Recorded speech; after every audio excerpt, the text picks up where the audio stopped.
le résultat d'un test individuel. Oui, tout à fait. Vous aurez la possibilité à la fois d'imprimer des rapports pour avoir les résultats au niveau individuel d'un élève ou imprimer des rapports pour voir les résultats par classe et au sein de l'établissement.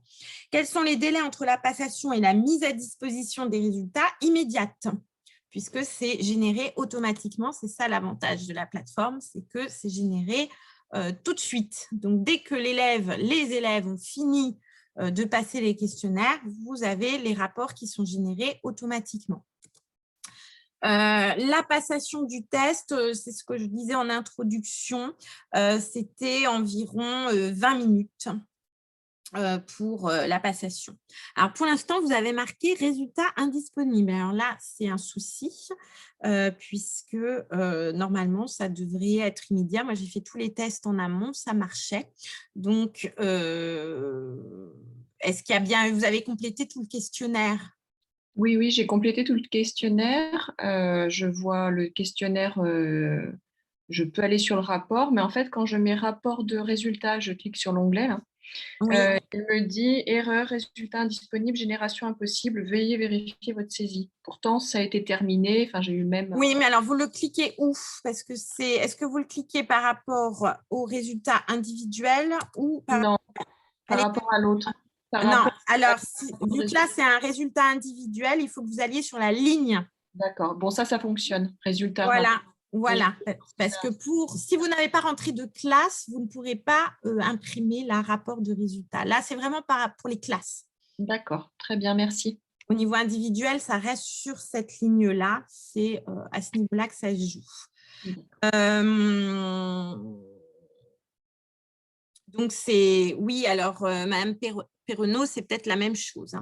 Vu que là, vous avez fait un test pour un élève, il faut rester sur la ligne qui est ici, ce que je montre, avec résultat et rapport. Vous ne pourrez pas imprimer les autres, puisque les autres, c'est vraiment quand vous faites passer au niveau collectif, avec une classe ou plusieurs classes. Alors, vous aviez levé la main. Oui, alors rebonjour et je vous remercie d'avoir bien prononcé mon nom. Moi, la question, elle concernait en fait la période la plus propice pour faire passer ce test. Cet outil scientifique-là, est-ce qu'il a été évalué à différentes périodes de l'année? Et si oui, est-ce que vous nous conseillerez plutôt de le passer en décembre, en septembre, en avril, en juin? Voilà. Alors là, il n'a pas été évalué pour le moment parce qu'il était en cours de développement, mais l'idéal, c'est de l'évaluer en début d'année. Enfin, ça dépend quel est l'objectif que vous visez. Mais ça peut être bien en début d'année, mais pas trop tôt dans l'année non plus, le temps que les choses se mettent en route. Je dirais octobre me paraît une période idéale pour pouvoir faire passer le questionnaire. Voilà, voir un peu l'état des lieux de comment ça se passe, soit au niveau individuel, soit au niveau de la classe. Bon. Si vous le faites en collectif au niveau de la classe, octobre, c'est parfait. Ensuite, si c'est plutôt pour là, dans l'idée au niveau individuel d'accompagner un élève en particulier, là, vous pouvez le faire passer à toute époque de l'année. N'importe quel moment, ok. Voilà, et si vous mettez en place des actions et que vous voulez voir aussi le fruit de ces actions, vous pouvez faire passer 2 fois le questionnaire, une fois donc au mois d'octobre et puis une fois en fin d'année, et pour voir s'il y a des changements éventuels. C'est la question que j'allais vous poser. Est-ce qu'il ne serait pas peut-être judicieux de le faire passer 2 fois? Si, Oui. tout à fait. Ok. Vous pouvez, et du coup, vous aurez aussi… c'est pour ça qu'on a mis les données, qu'on les conservait 3 ans, parce qu'on avait aussi cette idée que vous puissiez aussi d'une année sur l'autre faire passer, parce que tout sera conservé pendant 3 ans sur votre session personnelle. Donc, vous aurez accès aux éléments pendant 3 ans. Donc, si vous souhaitez refaire, par exemple, vous suivez, il y a des enseignants qui suivent la même classe, bon, ça dépend après des établissements, comment ça fonctionne dans vos établissements, mais, ou un élève, plusieurs années de suite, vous pourrez refaire passer le questionnaire, même 1 an après, et vous aurez toujours accès à ces résultats de l'année antérieure. Merci beaucoup. Je vous en prie. Alors, comment exploiter à l'échelle de l'établissement les résultats du test? Oui, on va justement en parler après la pause. C'est la suite. C'est de voir comment on peut analyser et exploiter ces résultats après. Voilà. Donc là, je vous montrais pour l'instant tout ce qui était passation, vraiment utilisation de la plateforme, mais on va voir ensuite le fond, entre guillemets. Alors, 2 autres personnes ont levé la main, donc Béatrice et Philippe Lebeau. Béatrice? Oui, merci Katia. Oui, je voulais justement, mais je pense que ça sera peut-être après, c'est que dans Primo, je voulais resituer un petit peu la conception de ce questionnaire. C'était effectivement de repérer donc ces élèves et ensuite de travailler avec les équipes pédagogiques pour prendre en charge la classe ou les élèves fragiles et qui se sont plus ou moins engagés sur la voie du décrochage, justement.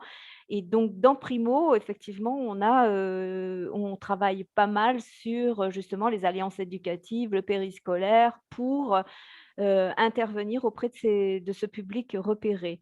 Et effectivement, à la fin de cette intervention, on refait passer le questionnaire. Mais peut-être que voilà, peut-être que j'empiète un petit peu trop sur Ah non, pas du tout, voilà. du tout, parce que de toute façon, moi, on va centrer Mmh. l'analyse, mais après les interventions, ça va, Mmh.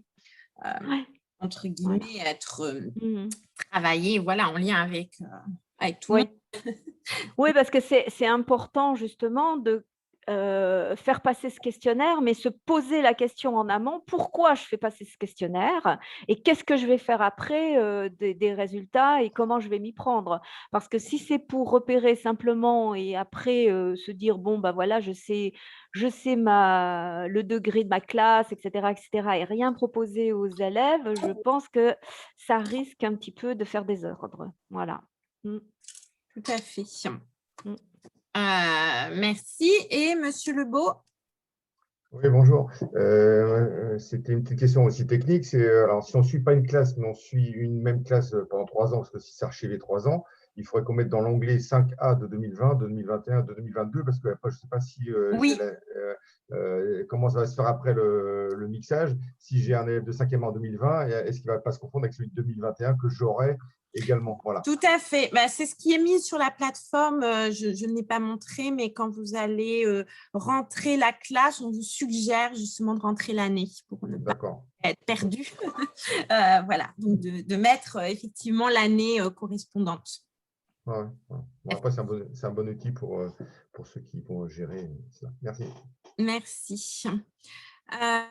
Du coup, est-ce qu'il y avait une question encore?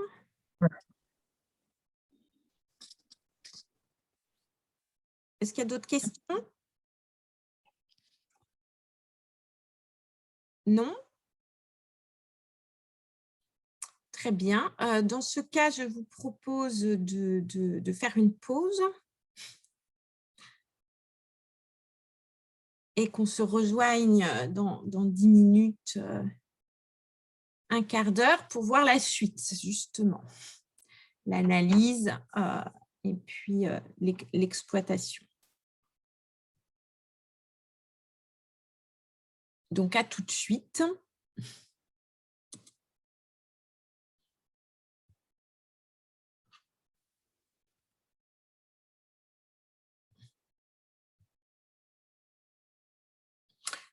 Oui, je n'ai pas l'heure. Là, vous me dites 11h15, 11h20, c'est ça. Oui, 11h15, 11h20, tout à fait.